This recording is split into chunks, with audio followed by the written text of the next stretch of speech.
जी अस्सलाम वालेकुम फ्रेंड्स, क्या हाल है? ठीक ठाक है, उम्मीद करता हूँ खैरियत से होंगे। भाई अल्हम्दुलिल्लाह मैं भी बिल्कुल ठीक ठाक हूँ, अल्लाह ताला का एहसान है। आप सुनाएं कैसे हैं? तो यार प्लीज़, मैं आज की जो वीडियो है ना, इसमें कुछ ज़्यादा नहीं कहूँगा, बस इसमें इतना सा पैगाम है कि जो मेरे भाई टैंकी के लिए निकलते हैं ना, तो खुदारा वो ऐसा करें कि कम से कम जो है ना, वो अपने वालदैन का ख्याल कर रहे हैं कि अगर उनको कुछ हो जाता है तो उनके वालदैन के साथ क्या होगा। उनके बहन भाई हैं तो वो क्या यार कहेंगे, अगर वालदैन को औलाद पे इतनी जो है ना वो उम्मीदें होती हैं, उम्मीदें वाबस्ता होती हैं कि कल को ये बेटा हमारा जवान होगा, हमारी खिदमत करेगा।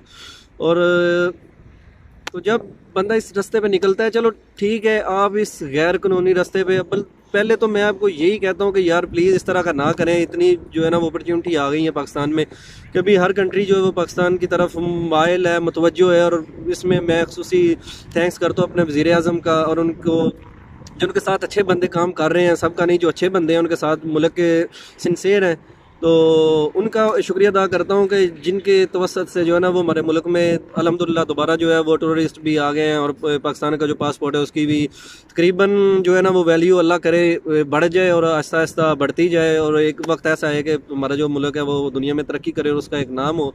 तो यार मैं ये पैगाम देना चाहता हूँ। अभी मुझे एक दोस्त जो है ना उन्होंने बताया है, तो मुझे बहुत अफसोस हुआ है सुन के। तो मैंने ज़रूरी समझा कि मैं आप लोगों के साथ जो है ना वो डिस्कस करूँ। हुआ क्या है कि जनाब, वो लड़का जो था उसने अपने तौर पे टैंकी लगाई और वो ट्रेन के नीचे आ गया और फौत हो गया। और उसके इधर से ऊपर से जो है ना वो ट्रेन गुजर गई है। तो वो अफजाबाद के इलाके से उसका तल्लक था ना। तो यार मुझे बहुत सुन के दुख हो रहा है कि हम कैसे लोग हैं यार, हम मौत से भी नहीं डरते। चलो ठीक है, अगर एक इलीगल काम कर रहे हैं तो इलीगल के साथ अब दूसरा इलीगल काम करने की यार ज़रूरत क्या है भाई। ये 100 रुपया या 200 बचाने की खातिर हम अपनी ज़िंदगी जो है उसको गवा दें, तो अब सोचें उस बूढ़ी माँ का और उसके बाप का क्या हाल होगा, जिन वो ये सदमा उन्होंने किस तरह बर्दाश्त किया होगा। आप भी एक मिनट सब्र करें ज़रा, कि जब आपने जनाब इस तरह काम किया कि आप, अल्लाह ना करे किसी के साथ अब ये दोबारा हादसा पेश आए और कोई इस तरह के निज़ाम में उलझे कि अगर वो बंदे के ऊपर से ट्रेन गुजर जाती है और एक छोटी सी गलती, एक छोटा सा जो है वो बंदे को लम्हा जो है वो किस तरह उसकी मतलब कि लाइफ चेंज हो गई या वो उसका ख़ात्मा हो गया। स्टोरी उसकी क्या है अभी मैं बताता हूँ आपको। कि यार जितने लोग भी ये निकलते हैं, मतलब ग्रीस से निकलते हैं, वो कहते हैं कि हमने जनाब मकदूनिया में चले जाना है, तो वहाँ से आगे जो है वो हम मूव करेंगे जनाब जिस तरह भी गैर कानूनी तरीके से। अभी वहाँ पे लोग जाते हैं, पकड़े जाते हैं, उनको फिर वापस वो खाना होटल पे डिपोर्ट करते हैं, वहाँ से फिर वो टिकट लेते हैं, अगर कुछ वापस आ जाते हैं, कुछ वहाँ से फिर कहते हैं कि यार हम यहाँ से आगे निकलते हैं, तो कुछ भी नहीं होता। ठीक है यार, आप लोग इलीगल कर रहे हो तो खुदारा कुछ इस तरह का करो कि आपकी ज़िंदगी तो सेफ़ हो जाए भाई। इतना बड़ा रिस्क लेने की ज़रूरत क्या है कि आप चलती हुई ट्रेन जो है, चलती हुई जो रेलगाड़ी है, आप उसके साथ जो है ना वो लपक जाएं, उसके साथ चिमट जाएं उस पर जनाब, इस तरह जो है ना वो आप उसके पीछे भाग के उसको पकड़ें कि आप स्पाइडरमैन है यार। कौन सी शक्तियाँ हैं आपके पास? डेंगल लगा के तो बंदा जो है उससे 2 कदम नहीं चला जाता, तो अभी दोबारा वापस आते हैं, फिर वो इस तरह का करते हैं। अब उस भाई ने क्या किया जनाब, गए हैं, बॉर्डर क्रॉसिंग की है, ट्राले से पकड़े गए हैं, वहाँ से वापस आए हैं, तो उधर खारे होटल के पास बैठे हुए हैं। वहाँ से फिर उन दोस्तों ने जनाब अपना माइंड बनाया कि यहाँ से हमने दोबारा फिर निकलना है, तो जो है ना वो अल्लाह करेगा पहुँच जाएगा। वहाँ से उन्होंने ट्रेन की पटरी के साथ साथ वहाँ से निकले हैं, चलना शुरू किया है। तो कहते हैं कि मुझे तो नहीं पता, खैर मैं तो वहाँ से नहीं आया, कहते हैं कि एक जगह ऐसी है कि जहाँ पे ना जो रेलगाड़ी है ना उसकी स्पीड थोड़ी सी कम हो जाती है, और वो तकरीबन 10 या 20 की किलोमीटर फी घंटा के हिसाब से ना वहाँ से चलती है। तो पता नहीं शायद वहाँ पे कोई कर्व है या क्या है, इस तरह का सिस्टम है। तो वहाँ से जो है ना वो अमूमन लोग उस पॉइंट पे बैठते हैं और वहाँ से रेलगाड़ी में बैठ जाते हैं, और आगे जाके वो स्कोप जी के पता नहीं कहाँ पे जाके वो ट्रेन स्टॉप करती है, वहाँ पे उतर जाते हैं। तो अभी उस भाई ने क्या किया है, मतलब को 15-20 लोग थे वहाँ पे, वो बैठे हुए थे, उन्होंने बिल्कुल सेम इस तरह का प्लान बनाया हुआ था। तो जिस भाई ने मुझे बताया है, वो भाई ये कह रहे थे कि 15 लोग थे वहाँ पे बैठे हुए। तो उन 15 में से जो है ना वो 3 लोग ट्रेन के ऊपर सवार हो गए हैं, और चौथा जो है वो मतलब कि वो फौत हो गया। तो जो पीछे लोग रह गए थे, उस भाई ने उनसे रब्ता किया, तो उसने पिक्चरें भी मुझे भेजी हैं। तो पिक्चरें मैं इधर आपको यूट्यूब पे शो नहीं कर सकता, क्योंकि यहाँ पे जो है ना वो मसला बन जाता है, कम्युनिटी गाइडलाइंस आ जाती हैं। कि मैंने एक वीडियो में पहले जो यूनान से, तुर्की से यूनान जाते हैं, उसमें मैंने कुछ क्लिप डाले थे, तो उस पर मुझे उन्होंने नोटिफिकेशन भेजा यूट्यूब ने कि आप इस तरह की वायलेशन नहीं कर सकते। तो लिहाजा मैं तो वो देख के तो खुद ही एक दफ़ा डर गया हूँ, और उसने वीडियो भी बनाई हुई थी। तो अभी उस बंदे ने किया क्या जनाब, वो ट्रेन कहने बिल्कुल थोड़ी सी आहिस्ता हुई है वहाँ पे। तो अभी वो भाग के उसने जो है ना वो ट्रेन के साथ जो है ना वो चपड़ने की कोशिश की है ना कि इसको पकड़ लेता हूँ किसी तरीके से और मैं साथ में निकल जाऊँगा आगे। तो अभी ट्रेन वहाँ पे बिल्कुल इतनी भी ऐसा नहीं हो जाती कि बंदा आसानी से जो है ना वो उस पे बैठ सके। अभी वो 15-16 लड़के थे, तो वो कौन कौन जो है ना उस पर बैठता। तो अभी वो जिस भाई ने मुझे बताया वो कह रहा था कि अब साहब मैंने खुदा को जान देनी है, मैं झूठ नहीं बोलता कि कसम से जब मैं ट्रेन को डंडा मैंने पकड़ा है ना, तो अब मेरे पास दो ही रास्ते थे। अगर मैं डंडा को छोड़ता हूँ तो मैं फिर भी मरता हूँ, अगर मैं पकड़े रखता हूँ तो मैं फिर भी मरता हूँ। मतलब कि थोड़ी सी वो आहिस्ता हुई है तो मैंने भाग के इस तरह उसको पकड़ लिया है। पहले एक हाथ मैंने डाला है, तो फिर मैंने हिम्मत करके दूसरा हाथ भी इस तरह डंडे को डाल लिया है। तो जो पता है बाहर होता है जिसको पकड़ के बंदा जो है अंदर वो दाखिल होता है। तो इस तरह हो गया। तो अभी मेरे दोनों हाथ जो हैं वो डंडे के साथ हैं, तो मैं इस तरह जो है ना वो उसके मुतवाज़ी ट्रेन के साथ बाहर ही जो है ना वो जा रहा हूँ। ट्रेन की स्पीड काफ़ी तेज़ हो गई है। तो अभी मैं देखता हूँ कि अगर मैं हाथ छोड़ता हूँ मैं सीधा इसके नीचे जो ना इसका जो टायर है उसके आगे आ जाऊँगा और अपनी जान से हाथ धो लूँगा। तो अगर नहीं भी छोड़ता तो फिर भी जिस तरह मैं इधर नीचे घसीट के जा रहा हूँ तो मैं फिर भी मरता हूँ। तो अभी मैंने कलमे शरीफ का जिक्र करना शुरू कर दिया और विरद कर रहा हूँ, तो दिल जो है वो बहुत डर रहा है कि या अल्लाह मैं किस मुसीबत में फंस गया हूँ। तो मेरे साथ ये क्या हो गया, अचानक से मैंने इस तरह की इतनी बड़ी गलती कर दी है कि मैं अब ना छोड़ सकता हूँ ना पकड़ सकता हूँ। तो दोनों सूरत में मैं मर रहा हूँ। तो तब अल्लाह ताला ने मुझे हिम्मत अता की है। तो मैंने क्या किया, मैंने ये दोनों हाथ है ना, तो मैंने ऊपर वाला हाथ जो है उसको मजबूती से पकड़ के रखा, नीचे वाला हाथ छोड़ के ना, तो मैंने एक दफ़ा इस तरह ऊपर हुआ तो थोड़ा सा मतलब मैंने डंडे को ऊपर से पकड़ लिया। और मतलब कि अब दिल में एक ही डर था कि या अल्लाह किसी तरह से मुझे बचा ले और मैं दोबारा इस तरह की कोशिश नहीं करूँगा। और जो भाई इस तरह करते हैं मैं उनके लिए भी एक जो है ना वो मालूमात का ज़रिया बनूंगा कि मेरे साथ ये अभी गुजरा है कि मैंने इतनी बड़ी गलती कर दी है कि यार मैं चलती हुई ट्रेन जो है इसको मैंने इस तरह पकड़ लिया यार। अभी वो जिस तरह मुझे वो रो के बता रहे थे कॉल करते करते, यार कसम से वो बंदा रो पड़ा था।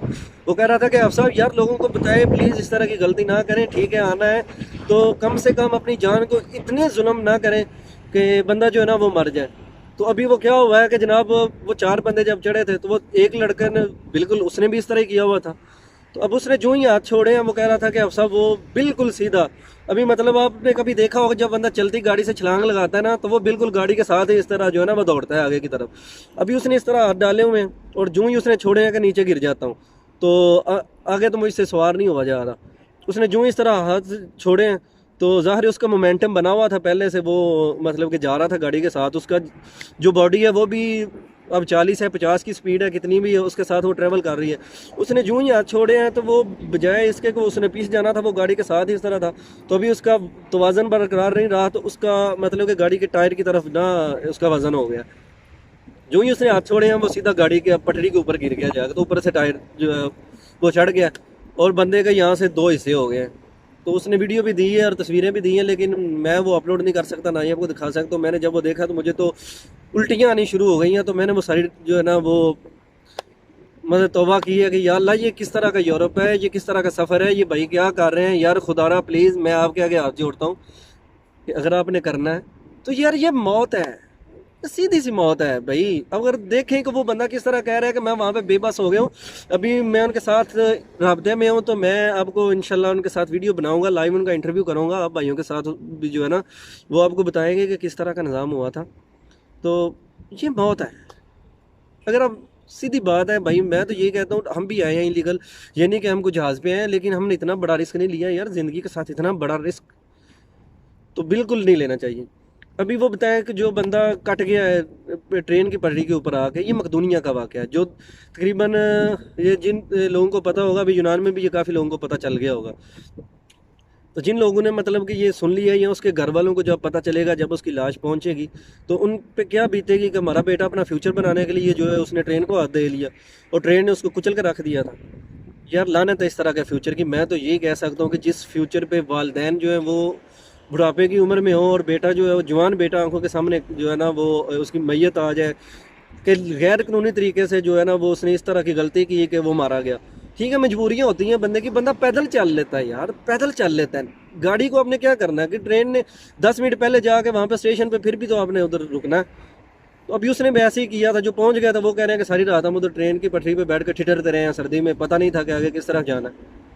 तो खुदा मेरी आपसे ये रिक्वेस्ट है कि प्लीज़ आप अपना नहीं तो अपने वालिदैन का यार कुछ सोचो। तो आपने ये गलती कभी भी नहीं करनी। मेरे रोकने से आपने नहीं रुकना, मुझे पता है, ना ही मेरे कहने से आपने आ जाना। यार मुझे इतना दुख हो रहा है, मुझे इतना अफसोस हो रहा है कि उस बंदे ने जो है वो क्या कर दिया अपने साथ। यार एक एक एक छोटी सी गलती में उसने अपनी जान गंवा दी और अपने घर वालों को जो है वो सारी उम्र के लिए रोक लगा दिया। तो अभी वो भाई जो कह रहे थे कि अब सब, मैं तो सोच रहा था कि अल्लाह ना करे अगर मैं भी हाथ छोड़ देता तो आज मेरा भी हालत वही होती जो उस भाई के साथ हो गई थी। तो खुदारा आपने भी बिल्कुल इस तरह का काम नहीं करना। आपको कोई ज़रूरत नहीं ट्रेन पे चढ़ने की, कोई किस तरह करने की नहीं है। थोड़ा सा आप बर्दाश्त कर लें, थोड़ी सी सख्ती बर्दाश्त कर लें, बिल्कुल ना निकलें। अगर आप फिर भी आपका दिल करता है, आपको मतलब इस तरह का निज़ाम होता है, तो प्लीज़ आपको लीगल रास्ता इख्तियार करें। या जिस तरह वो डंकर लेके जाते हैं 100-200 की ज़रूरत क्या है। अभी जिस तरह वो भाई की मैंने बताया था कि जो बोस्निया में वो डंक लगा के फिर वापस आए, पकड़े गए क्रोशिया के बॉर्डर से आके नहर में नहा रहे थे। तो वहाँ पे बस वो पता नहीं क्या उसके साथ मिस है हुआ, तो जो बोस्निया के अंदर जो नहर है वहाँ पे वो नहा रहे थे 4-5 दोस्त। तो को पता नहीं को डूब रहा था, उसको बचाने के लिए वो भाई उधर गए थे, या किस तरह का मामला बना था ये मैं कंफर्म करके आपको वो भी बताऊंगा।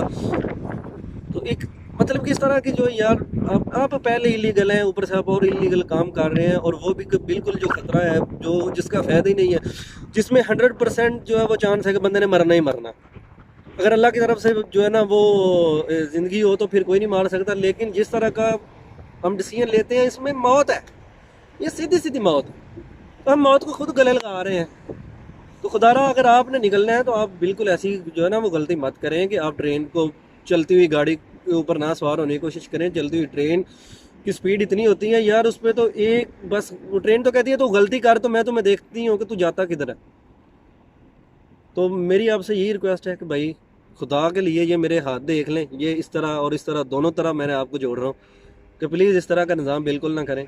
तो मज़ीद इस पे जो है ना वो भाई जो साथ है उसके उनके साथ मेरा रब्ता है, मैं उनसे कॉल पे कांटेक्ट में हूँ। अभी वो पहुँचे हैं, तो अभी वो कह रहे हैं कि मैं खुद बहुत डरा हुआ हूँ। तो मुझे भी बहुत जो है ना वो कपकपी आ रही है कि जिस तरह का सीन मेरे साथ हुआ है, अल्लाह ना करे मैं भी हाथ छोड़ देता, अपनी हिम्मत हार जाता, तो आज मेरा अशर क्या था। तो इंशाल्लाह मैं उनके साथ जो है वो जल्द आप भाइयों के साथ जो है ना उनकी वीडियो भी शेयर करूँगा। तो उन्होंने बताया कि मैंने क्लिप वगैरह अपने बनाए हुए हैं रास्ते के, मैं वो भी आपको सेंड करूँगा। तो फिर इंशाल्लाह दोबारा जो है ना वो मैं आपके साथ हाज़िर होऊंगा। तो खुदारा आखिर पे भी मैं ये कहता हूँ कि इलीगल टैंक लगाने की ज़रूरत कोई नहीं। कोई लीगल तरीके से आप यूरोप का रास्ता अख्तियार करें। रोमानिया वीज़े दे रहा है, हंगरी दे रहा है, ऑस्ट्रिया दे रहा है, पोलैंड के लिए लोग निकल रहे हैं, और लग्जमबर्ग है, लेटविया है, यहाँ पे आप अप्लाई करें। को घर से निकलेगा यार, किसी से पता करेंगे तो आपको को बंदा वीज़ा देगा। घर में बैठे तो जो है वो घर वाले रोटी भी नहीं देते, वो कहते हो सारा दिन वेला बैठा होंगे है, कोई काम ना काज दुश्मन अनाज का, तो उठ ता जा बाहर जाके काम कर।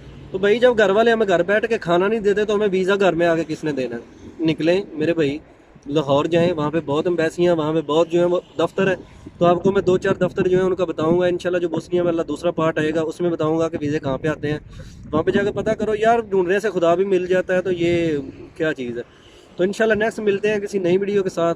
तो तब तक मुझे दीजिए इजाज़त, अपना ख्याल रखें। तो प्लीज़ जो मैंने बातें की हैं उम्मीद है कि आप समझ गए होंगे। तो खुदारा आपने ऐसा बिल्कुल नहीं करना, बाकी आपकी मर्ज़ी।